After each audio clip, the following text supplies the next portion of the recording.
La gente que me conoce sabrá que soy que soy un muy fanático de los relojes, así que voy a hablar de una innovación de producto dentro de esta industria que casi la derrumba, y eso es a lo que se le conoce como la crisis de cuarzo que sucedió a principios de los años 70. Pero primero empecemos con un poquito de historia. Al empezar el siglo XX, la relojería era pues todavía no avanzaba demasiado, aún ni siquiera se implementaban los primeros relojes de muñeca, todo eran movimientos mecánicos de cuerda manual en relojes de bolsillo. Muy arcaico, pero era funcional. Y de hecho, cuando se empezaron a implementar los relojes de muñeca, porque ya se tenía la idea desde antes, eran vistos más como relojes para mujeres. Pero entonces un piloto brasileño le pide a un amigo suyo francés, que es relojero, que le haga un reloj que sea práctico, que él pueda ver durante sus viajes, que no requiera sacar su reloj de bolsillo y ver la hora, que nada más con el movimiento de una muñeca pudiera ver la hora. Y así se creó el Cartier Santos, un reloj muy icónico y la verdad muy bonito y considerado como de los mejores relojes del mundo. Después llega la Segunda Guerra Mundial y lo mismo se empieza a implementar en relojes, pero relojes de bolsillo se les inserta una correa para para poder montarlos en una muñeca, solo que pues eran relojes de bolsillo, así que eran enormes, lo cual era bastante práctico porque los pilotos de la Segunda Guerra tenían que también ver la hora fácilmente con números muy grandes y no necesitaban distraerse demasiado de lo que estaban haciendo. Así se inventaron los pilotos de aviación alemanes. Y entre las marcas más importantes que produjeron ese tipo de relojes están Lange Söhne, Laco, Stova, Vempe y una que es suiza, es IWC. Después empezaron a llegar los relojes de buceo. Para esto ya existía la, el mecanismo automático de un reloj que ya no necesitaba uno darle cuerda, sino el mismo reloj con el puro movimiento de la muñeca podía darse cuerda a sí mismo, ya que dentro de este tenía un rotor y el rotor al ir girando iba apretando el resorte que le daba cuerda al mecanismo.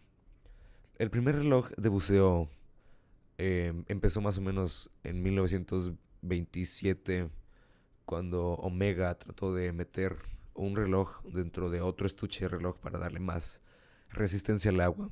También Rolex empezó a implementar su, su estuche llamado Oyster, que era bastante resistente al agua, pero todavía no lo suficiente como para bucear. Entonces, más o menos por 1953, si no me equivoco, Blancpain sacó el primer reloj de buceo con un bisel rotatorio que lo llamó el 50 Fathoms. 50 Fathoms significa la medida a la cual este reloj se podía sumergir, por así decirlo, que era aproximadamente 96 metros. Y entonces, un año después, Rolex saca el primer Rolex Submariner que tiene resistencia a agua hasta 100 metros, un poquito más que el Blancpain.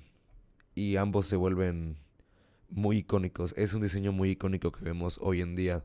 También por esas épocas, más o menos por 1960, varias otras marcas como Seiko sacó el 62 MAS, que también fue un reloj de buceo muy icónico japonés.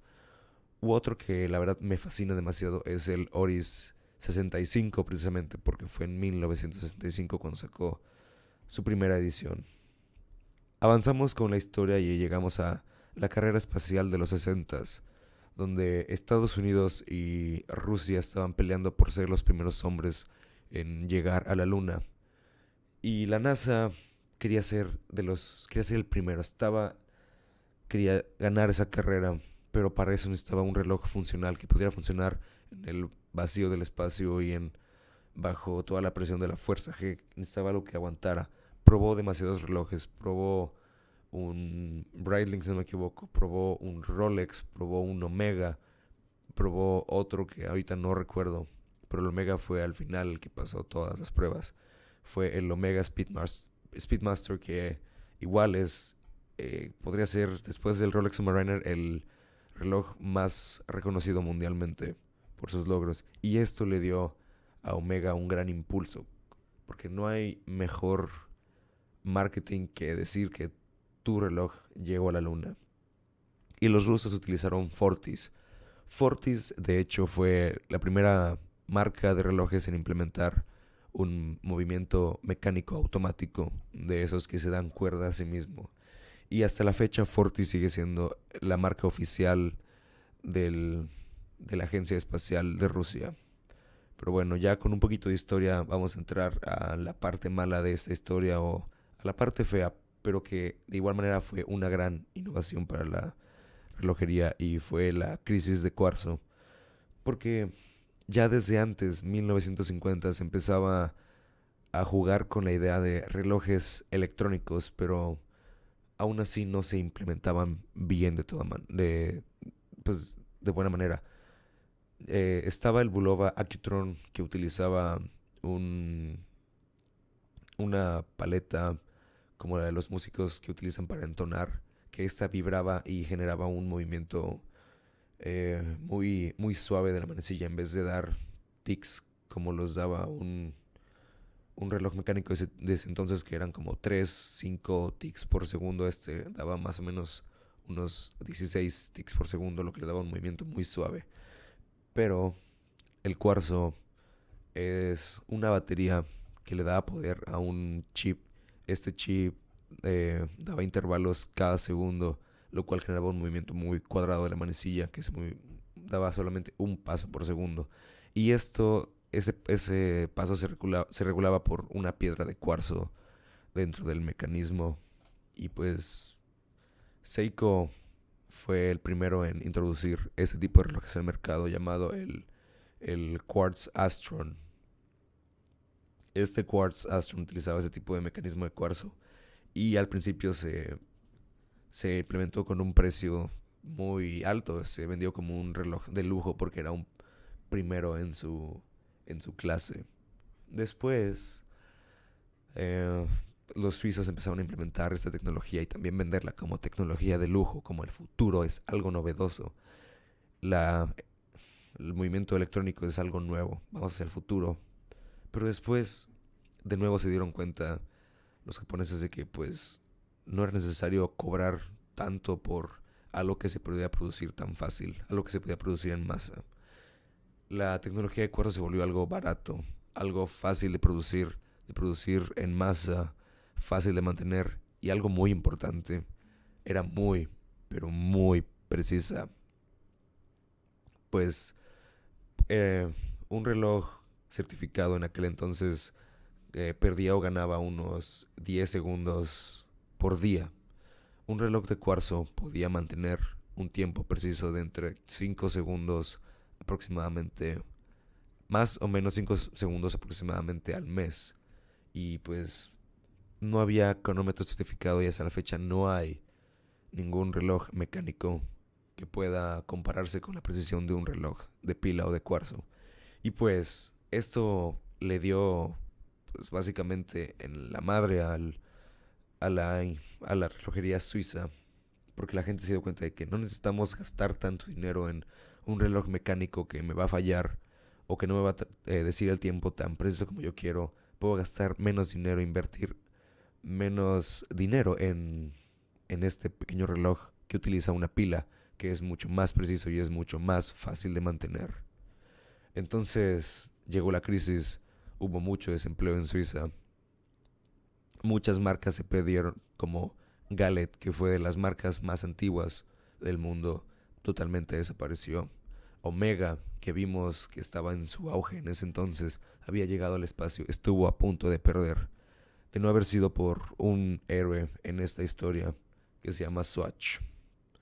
Es correcto, todos conocemos Swatch como esos relojes de colores tan extravagantes pero que a la vez son tan llamativos y tan bonitos.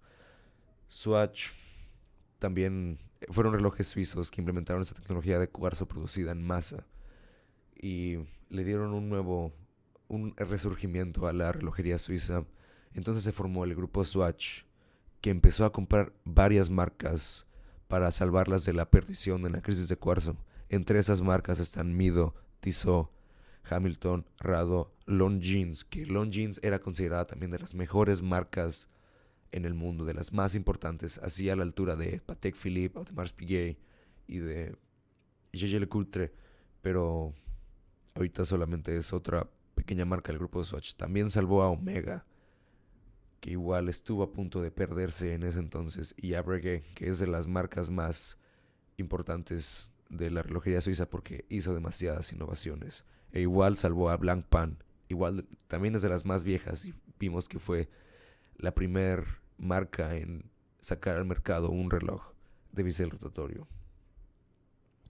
Gracias al grupo Swatch tuvo un resurgimiento la relojería suiza y ahora se mantiene muy estable. Todavía no es lo que solía ser, pero se mantiene estable y la relojería mecánica se ha vuelto actualmente más como un producto de lujo, algo que solamente los que conocen o los que saben buscan porque quieren esa herencia, quieren saber lo que se siente tener una máquina que no utiliza energía eléctrica para poder moverse, utiliza energía mecánica que se guarda dentro de un resorte que se va liberando en un cierto ritmo y esto marca el tiempo. Es una belleza que no todos entienden, pero al final de cuentas es una belleza que se sigue apreciando hasta este día y eso no sería posible sin el grupo Swatch.